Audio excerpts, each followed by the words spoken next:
grâce nous avons de nouveau rassemblés en ton nom,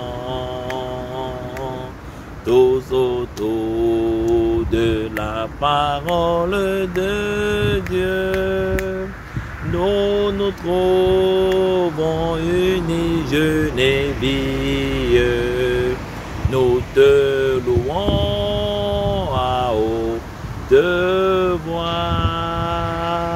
Oui, gloire à toi, ô notre roi. Nous te remercions pour ce salut. Oui, nous voulons te louer, Jésus. Très chers fidèles téléspectateurs de Parole Créatrice Info Télévision, Shalom. Bienvenue à votre émission La Lettre aux compatriotes de la diaspora. Cette semaine, nous avons le privilège de parler ensemble sur le sujet « Quelle grande grâce nous avons ». Comme vous avez bien entendu cette chanson, quelle grande grâce nous avons de nouveau rassemblés en son nom. Écoutons ensemble, donnons-nous rendez-vous tout à l'heure pour conclure. Que Dieu vous bénisse. L'aide aux compatriotes de la diaspora. Le titre de cette semaine est « Quelle grande grâce nous avons ». Chère diaspora du temps de la fin, Shalom. La grâce dans le dictionnaire français Larousse se définit comme suite. Faveur accordée à quelqu'un pour lui être agréable. Je vous demande cela comme une grâce, ou encore remise de toute ou partie de la peine d'un condamné, ou commutation de cette peine en une peine moins forte. Synonyme de grâce, nous avons avantage, gentillesse, gracieuseté, honneur, prérogative, privilège.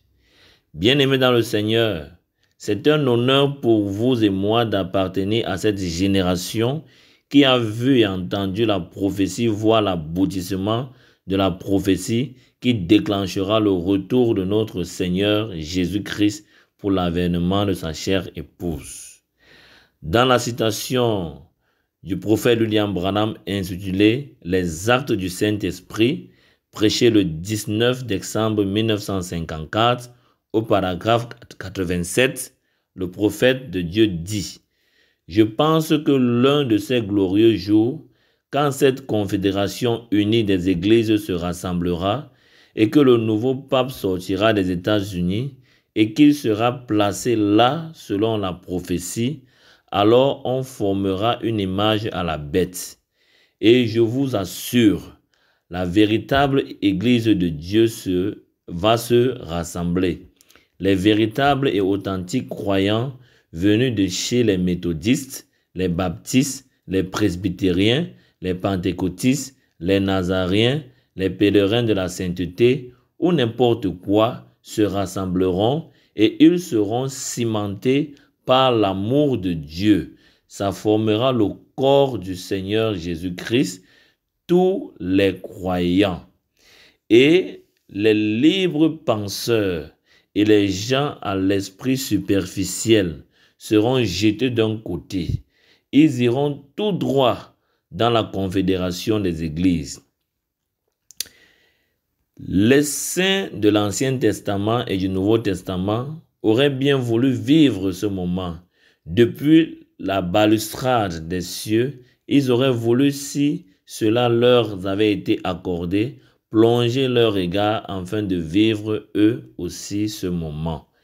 Cette grâce qui nous a été accordée de recevoir Élie de Malachie 4, versets 5 à 6, ce prophète confirmait la bouche de Dieu pour cette génération perverse et corrompue, une corruption qui a atteint son apogée et a même déjà fait son entrée dans l'église du Dieu vivant. Mon frère, ma sœur, ceci devrait amener le croyant du message que vous êtes de vous arrêter un tout petit peu et de réfléchir chacun sur ses voies. Suis-je encore en train de suivre les traces des anciens dans la foi ou suis-je allé au-delà de la frontière?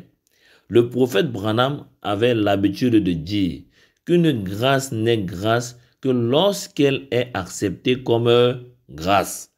Ma sœur, ce n'est pas parce que tu as cru au message que tu penses que cela suffit et continuer ainsi à te comporter comme une Jébusienne ou une Cananéenne.